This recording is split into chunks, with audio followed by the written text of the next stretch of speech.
What's happening, what's happening, what's happening? Of course, you know it's your boy B-Hot Radio Shout In. Stepping in the building, I got an artist, a producer, a content creator, an all-around creative that's killing the game right now as we speak. I'm talking about Crank Lucas. What's good with it, boss? What's happening, man? Crank, first of all, man, you been down here in the A getting to it. Yeah. Talk to me about your stay in the A and what brought you down in this thing, man. I came down to do the 16 or better cypher with Jack Threll and them. What up, though, Jack? That was dope as hell last night, man. Crazy. Yeah, I'm gonna come back there to do something else. We got a couple things we was talking about putting together. So yeah. I did that. We did Magic City on Monday. So shouts to them. You know what I'm saying? Yeah. They said they need you up in there too, man. So I'm gonna have to pull up in that thing, Crank, and I'm gonna have to crank it up, Crank. Yeah. I mean, first of all, was that your first time in Magic City? Yeah, and I'm trying to remember if I actually was there back in the day, but definitely my first Magic City Monday. Talk to me about Magic City Monday and what was that experience like for you though, Crank? Because I mean, you know, that's where the legends are made, sir. It was lit. It was a movie. You know what I'm saying? Did it live up to everything that they say Magic City Monday's supposed to be? Oh yeah. Treated me like royalty, man. It was a good time, and you know, I helped a couple kids get through college that night. You know what I'm saying? Love to get back to the community. Hey, I don't see nothing wrong with that, but I would definitely have to pull up in there myself, you know. So now, Crank, when it comes to this music, though, man, I mean, first of all, I need you to just take me back to day one with it. When was it that this bug hit you to be a creative and not just a regular artist, producer, musician? I saw it, you know what I'm saying? I saw it like 2013, 2014. Like I seen how content, and I don't even think we was calling it content at that point then. Maybe not like in the widespread scale that we do now. But I just seen how content was used to promote music, promote, you know, whatever it is that it was about the content. And now it's crazy because now everybody gets that, and that's how pretty much all of our media is curated these days. But I figured out like I can promote music through content, through something funny, some type of clip or something like that. And where I ended up doing, I just came up with an idea to make it into like a comedy sketch. Yeah. And that was just to promote my production, and it worked tremendously fucking well.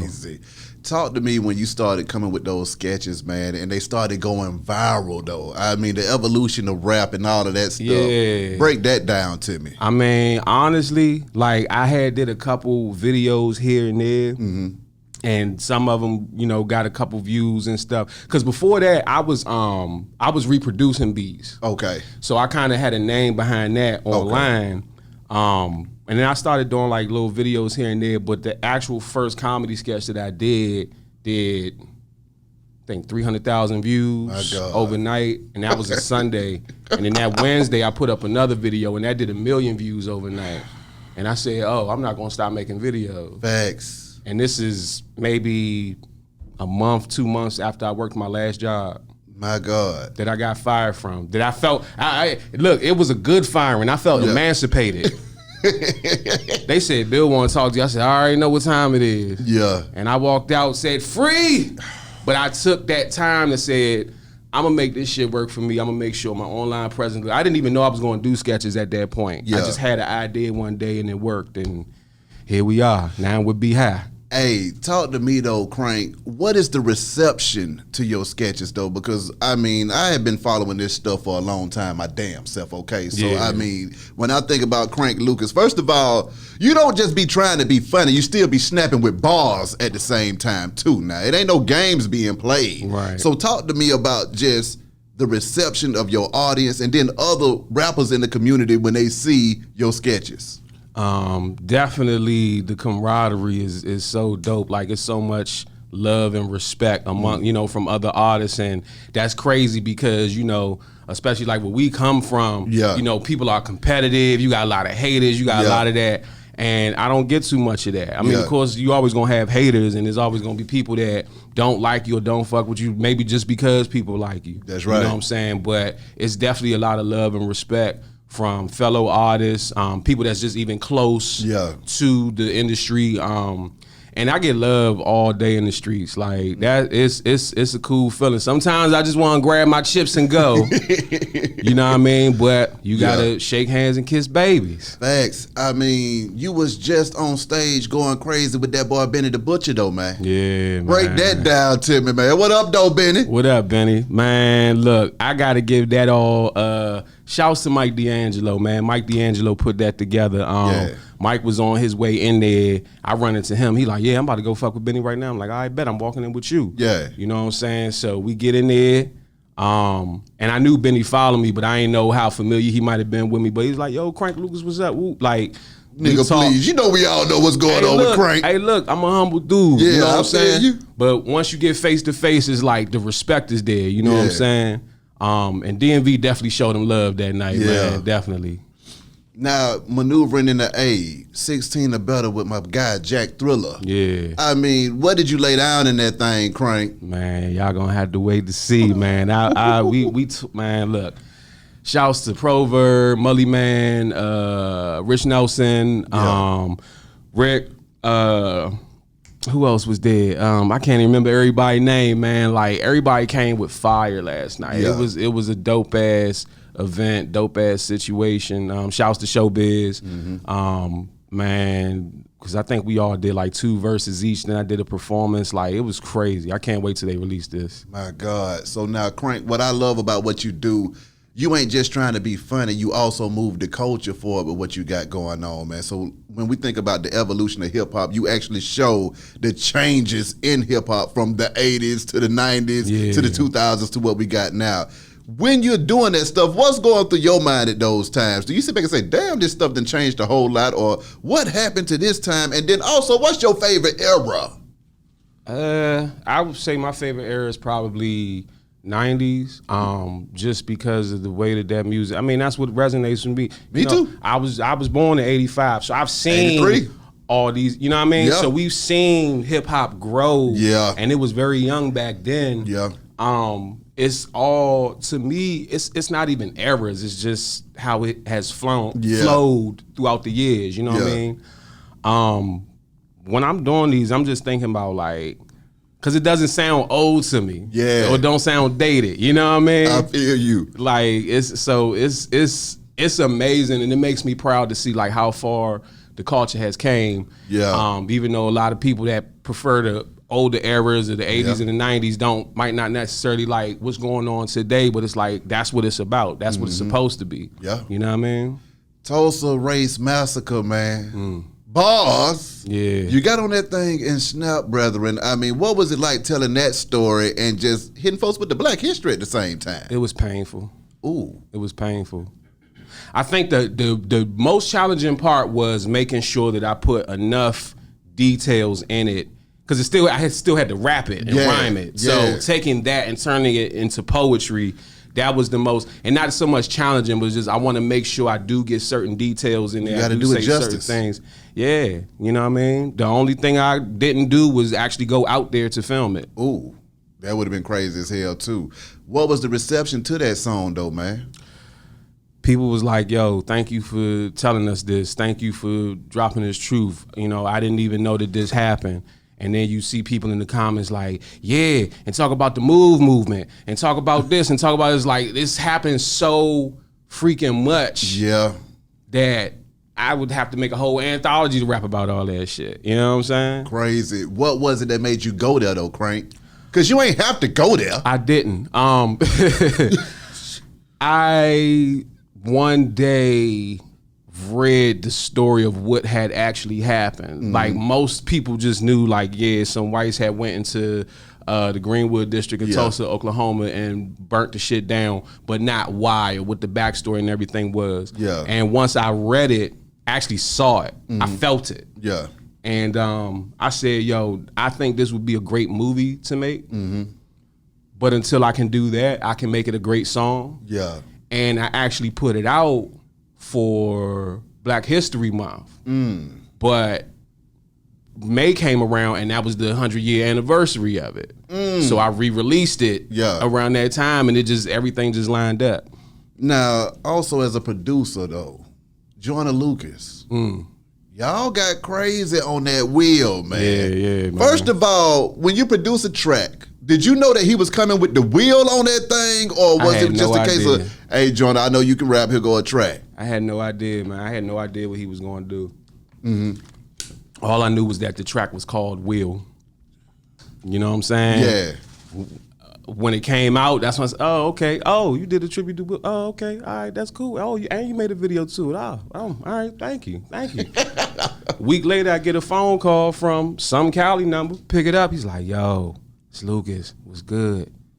I was like, yo, this shit is crazy right now. Congratulations. He like, yeah, you want to know what else is crazy? Will Smith getting on the remix. I said, oh, okay. And I knew I couldn't speak on that. Yeah. So after I hung the phone up, I just put that in the back of my file cabinet and left it there. Yeah. So that when it did come out and it did happen, I could enjoy that moment like everybody else did. Yeah. And I know Will Smith can rap. I've heard Will Smith rap before. Yeah. But I didn't have it in my mind, oh, Will Smith is about to fuck this joint up. Will Smith fucked that joint up. Come on, man.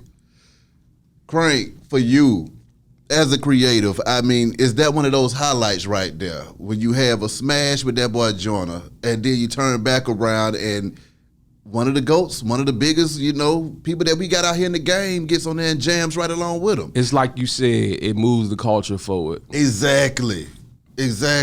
So now, on your production side of things, man, how are you getting down with the production, and what is your creative process with that?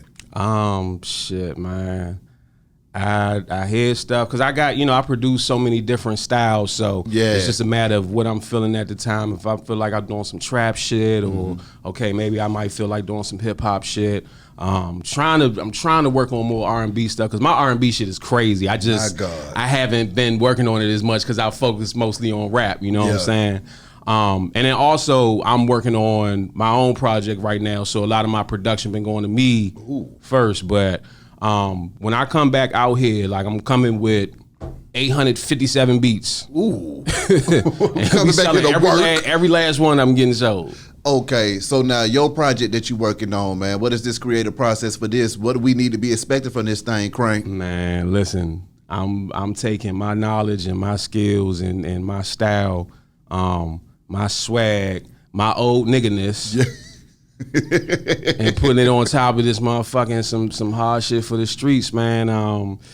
We got some dope songs on there. I got Gangsta Boo on there. Shout outs to Gangsta Boo. What up, dope boo? Man, and that song is crazy. That song is crazy. It's nasty and it's crazy. Yeah. Yeah. What other artists have you been working with, man? Man, mostly local people. Well, I'm reaching out trying to work with whoever. Exactly. You know what I'm saying? Now, break down this whole digital world to me, though, man. Being that you're one of the pioneers of being able to grow that brand from scratch and get that following, how has that impacted you financially and just on the business side and with your brand? This man called me a pioneer. That's a promotion. I ain't never been called a pioneer. Hey, come on, man. Crank. You crunk that thing up. I guess after 5 years, I done pioneered some shit. Exactly. Man, it's crazy because, like, I'm doing everything that I ever wanted to do in my life, at least on the entertainment side. Much higher level to go to, but I'm doing it, and I'm able to do it. I'm capable of doing it.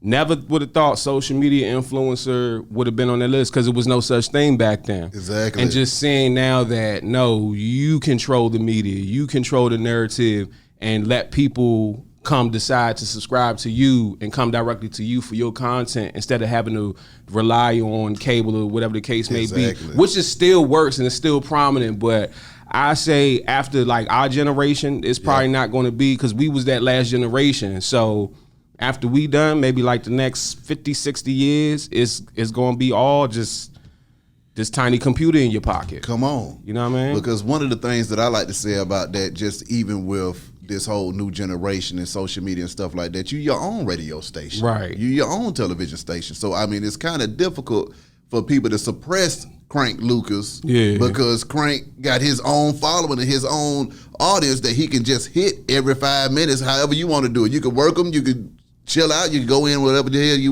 want to do. Right. So now, another one of the videos that I thoroughly enjoyed was that rappers promoting violence, man. They say stop the violence, and then they come with the blickies. Yeah. Why is that, Crank? I don't know, man. Why do we do what we do? I don't know. Look, it's crazy. I haven't even like seen that since I made it, so now I'm just having to mentally replay it in my head. That's why I started laughing like, damn, I did say that. Yeah, I did say that. Man, I don't know. It's similar to R.I.P. to the dog, man. The dog never dies, but R.I.P. to DMX. But I definitely made a video about him rapping gangster shit, and then at the end, let us pray. You know what I mean? And that's cool because it shows that that's what it is. That's what hip hop is. Like you have the real shit, but then the raw shit too. Like we're not all one way. You know what I'm saying? That's what life is about. Life is about that balance. That's right. You know what I mean? We need to stop the violence, but if it needs to get violent, so be. Now, with you on that, Crank, which one of your videos and sketches have went the furthest? And was there any sketch that you didn't expect to go crazy that went crazy? And was there any sketch that you expected to go crazy that didn't? Oh yeah, it's plenty of sketches I expected to perform way better than they did. That algorithm is no joke, man. That algorithm is your best friend and your biggest enemy in this digital shit. I would say early on, I did the skit rappers before and after Erykah Badu, and her sister shared it. Oh my God! So when I meet Erykah, what's up, Erykah? No, that's right. What's happening, baby?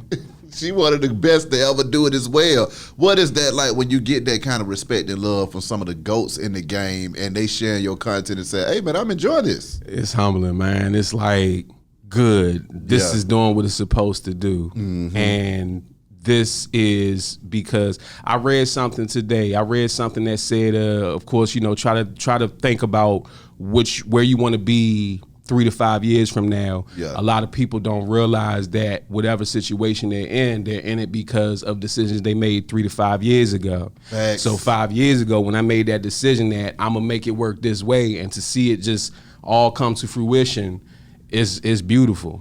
Talk about that, man. I mean, realities and dreams, when you're making those dreams coming to fruition like that, what does it take to make that happen, Crank? Dedication. Yeah. Not motivation, dedication. Ooh.